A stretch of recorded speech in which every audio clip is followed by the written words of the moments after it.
Your name is Aubrey. Yeah. So don't. But like, there's nothing. Okay. Yeah. But my mom named me Aubrey, a guy's name. Aubrey's not a guy's name. Yes, it is. No, it's not. Yes, it is. Have you ever met a male Aubrey? Yeah, you're looking at him. Don't say that I would say that. I wouldn't say that. You know I wouldn't say that. I don't know. You wouldn't say that. We're just meeting. Okay, I wouldn't say that. I would like the record to state that I wouldn't say that. Don't laugh at me. Okay. I am. Who is Bobbi Althoff and where did she come from? I'm sure if you spent any amount of time on YouTube Shorts or TikTok, you've probably seen her at least once. But it almost seems like she came out of absolutely nowhere, gaining over 100 million views on her social media. Bobbi Althoff. Bobbi Althoff. Bobbi Althoff. Bobbi Althoff. Bobbi Althoff. Bobbi Althoff. Although it does seem like an overnight success, Bobbi has been on TikTok since 2020, where she amassed a large following prior to her YouTube podcast blowing up. However, the content that she used to post on her TikTok was considerably different from the podcast that she runs now. Her TikTok was more focused on her own pregnancy and the advice for fellow expecting mothers. Weeks left until baby is here. Unfortunately, pregnancy has made my skin feel very dull, but I found a product to fix that. Bloom Cream Probiotic Moisturizer by Beekman 1802. The one thing that was consistent with her TikToks that's still consistent with her podcast is that Bobbi was very sarcastic, a little bit corny, and had a very awkward sense of humor. But to talk a little bit about obviously how she blew up in the podcast, Bobbi leaned heavily into this sarcastic and awkward character. The goal was to be awkward and make the guest feel very uncomfortable. Not necessarily a new concept, as it's been done by Caleb Presley on Sunday Conversations. What are you gonna do to Logan Paul? And let's talk through it. I don't wanna leak your strategy, but what's your strategy? Does it weird you out he has 2 first names? No. And Zach Galifianakis on Between Two Ferns, and even Amelia on The Chicken Shop Date. So, RD, what's your type? My type? I like blonde girls, you know. Well, I'm blonde. Yeah. But she has definitely got her own unique twist on the way that she asks and answers questions that the guest either has or that she asks the guest. But she is definitely unique in the way that she conducts her interview on her podcast. She also wants the setting to be more inviting and more conversational with an awkward individual rather than an interview with hard-hitting, uncomfortable questions. The entire goal of her podcast is just to be entertaining, to get a different side of popular people. For example, Drake, Lil Yachty, Funny Marco, and Mark Cuban. These individuals are almost exclusively doing serious interviews or almost no interviews at all. So Bobbi gives them a completely different light to the public. How old do you think I am? 40, 41. Why do you think that? Just by your mannerisms. 41. Okay, Grandpa. It allows them to be completely themselves as well as kind of show their goofy side. And the result of these interviews has had an incredible acceptance from the community, as the interviews are a masterclass in dry humor with some incredible people you don't get to see often, especially as themselves. So Bobbi has gained tens of millions of views on YouTube alone in just a short amount of time. Not to say that this has been all sunshine and rainbows, as she has gotten tons of backlash from the community for a number of different reasons. Critique 1 is that she is not being genuine and that it is not her actual personality that she is conveying through these interviews. She has been very open in explaining that of course that this is not her true personality, nor is it how she normally acts. So in that case, why does she act like this at all? And she said on the Dave Portnoy podcast BFFs, simply her personality does not get views, and she found doing something different that did get views. How this is going to proceed, because you seem to be very not in character right now. Are we going to be not in character for this? We didn't know what we were expecting. Yeah, we don't know what we're getting. What do you want?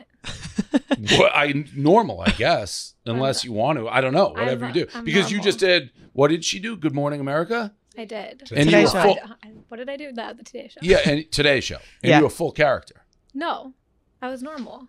Bree's the one who said it. I saw some clips where it was like, for like the last 10 seconds. It was God. Oh, okay. So we thought you were gonna come in full character, and we did not. No, that'd be really awkward. I feel like that's what we kind of your jam. It's not. Well, yeah, but like no, it's awkward every time I do it. It's just I wouldn't do that to you guys. I think I got to like 3.4 million followers on TikTok with like awkward mom stuff. So it was the same vibes? It was.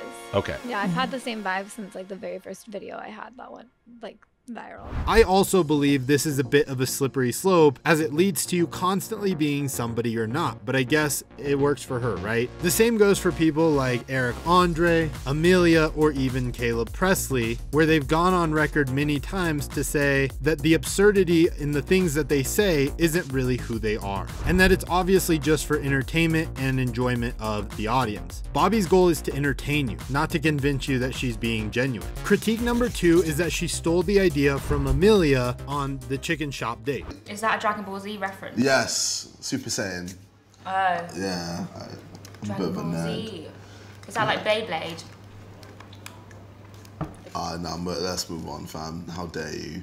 And after seeing that, yes, there are similarities. Again, neither of them created the idea of the awkward interview. There has been several others in the past, as we've talked about, with that awkward interview setup. And to simply say somebody can't do an interview style because somebody else has done it is a little bit absurd, as conventionally interviewing somebody is common amongst almost every single interview. Some of the guys from Goodfellas have a really good take on this as well. I'm sorry, but I actually don't think they're anything alike. No, I don't understand. I've seen a lot of people. I'm seeing it. A lot of people just if you're genuinely trying to just say I own the awkward interview thing, it's like, well, Between Two Ferns, they were one of the originators of that type of interviewing, and it's fucking gold. You got Caleb Presley, who's kind of just because this is the first, this is another girl to do it like that. I think it's because another girl. Going, Amelia. Critique number 3. Bobby's interview with Drake that spearheaded her growth was taken down for reasons unknown at the time, and there is a lot of controversy behind what actually happened to their interview, with a large number of people saying that they slept together and she cheated on her husband, and that was why the interview got taken down. But after doing just a tiny amount of research, it seems incredibly unlikely that that's the case at all. More likely, Drake decided he probably didn't want something that he said on the podcast to be so public and asked her to take it down, and I'm sure she didn't want to, so they had a little bit of beef and decided to unfollow each other and stop talking. No matter the reason, it was definitely a big hit for Bobby, as she was continuing to get several million views every single day on the channel with less than 500,000 subscribers because of that interview.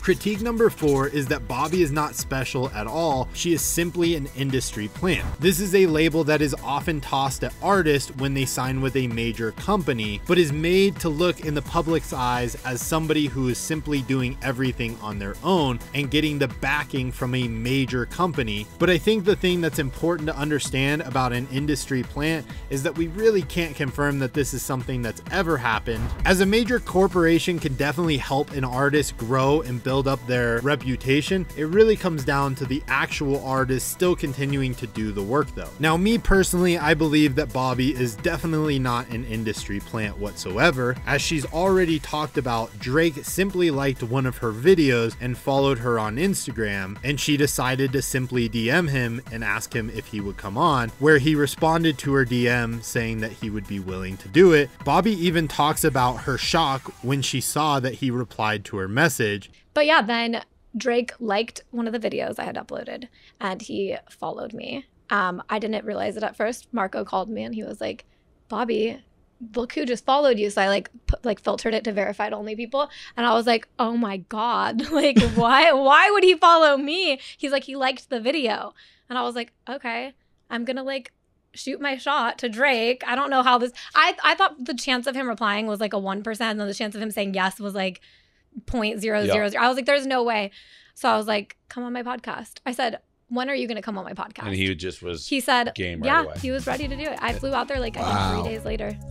So is it possible some people are industry plants? Sure, but there is also a lot of people that are genuinely independent and can catch big breaks. Bobby definitely seems to fall into that category where she just happened to kind of get lucky. Now, all of these criticisms seem fair on the surface, but they are all explainable when you take a closer look. However, it does beg the question, is there really a future for her when she already had someone with the stardom of Drake on her podcast within the first 4 episodes? I think the answer is absolutely. She'll need to figure out what kind of direction she wants to go and continue to stay authentic to herself and her craft. I think it would be wise for Bobby, and I'm sure she has, to look at the development of other people in this niche, the awkward interview niche. For example, Between Two Ferns, Sunday Conversation, and The Chicken Spot. See the things that they've done right and learn from the things that they haven't, and continue to try and pick her own lane. What do you guys think? Do you think that Bobby will be around for a while, or do you think she'll fall off soon?